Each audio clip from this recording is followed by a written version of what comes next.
Before the advent of modern orthopedic care, traditional bone setters were relied upon to remedy fracture or dislocation in most cities in northern Nigeria. Now, despite the revolution in modern medicine, the practice is still as effective and reliable as it used to be, but not without some challenges. In this special report, Trust TV's correspondent Idris Jubrin examines the practice of traditional bone setting in Kano State. The practice of joint manipulation and treating fractures date back to ancient times and has roots in most countries. These early bone setters would treat fractures with wooden splints wrapped in bandages or made a cast around the injury out of a plaster-like mixture. Over the years, this practice has proven to be effective and reliable in the treatment of bone-related injuries. I have treated over 1,000 people. And I have reset the bones of over 1,000 people. You see, there are different types of fractures. But for us here, when you come with fracture with bones outside, it doesn't scare us. Dantala Ahmad in Kano has been in this practice for over 70 years. He inherited the practice from his parent and is now passing same to his children. All these are my children. And we are over 20 in this house. And believe me, there is no fracture that scares us.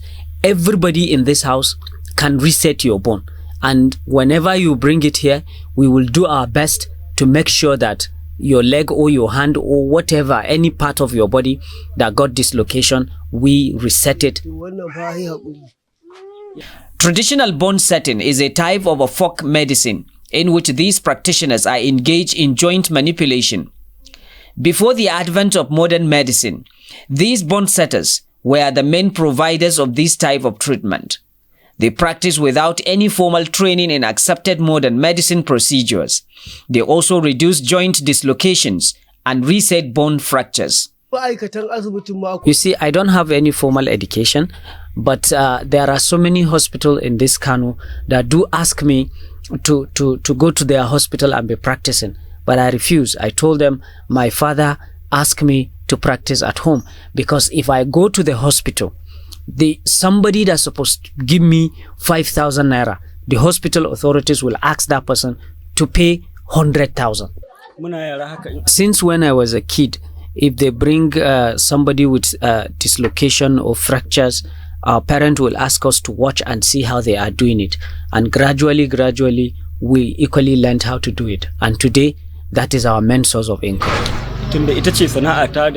Although the practice of traditional bone setting still exists among communities in northern Nigeria, but these people say the lack of attention by government authorities is threatening their age-long tradition, which would have otherwise reduced pressure on the overcrowded modern healthcare institutions. You see, I do admit people here. Sometimes we keep people here. People will stay here for 2 months, 3 months, 6 months, up to a year. When they recover, they will go home. But the problem is that we don't have enough facilities to be admitting people here.